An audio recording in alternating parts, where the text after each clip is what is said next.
ওরা মোরে ফোন দেবো না ফোন দেখো না ভিসারে ফোন দে ভিসারে একটা ফোন দে যাম যাকে তুই চলে দিবি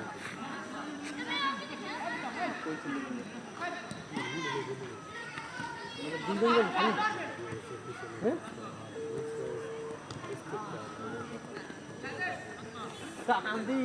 শক শক করে ওরা একটা বন্ধু ছিল এই স্কুলের কন্ডিশন বিয়ে করতে গেছে বিয়ে করার আগে ফোন করে লাগাইছে কই তুই বাড়ি তুই রাম বাড়ি খাওয়ার কথা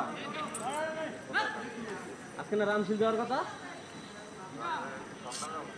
হ্যাঁ তা তোর মনে হয় কি সেদিন গেছি রাত্রি 10টার সময় গেছি উচিত ছিল আয় মাঠে আয় আস্তে আস্তে 10 মিনিটের মধ্যে পিছদিরে যাই পর রাত্রির যত হানি হোক মাগরিবের নামাজের আগে বাইরে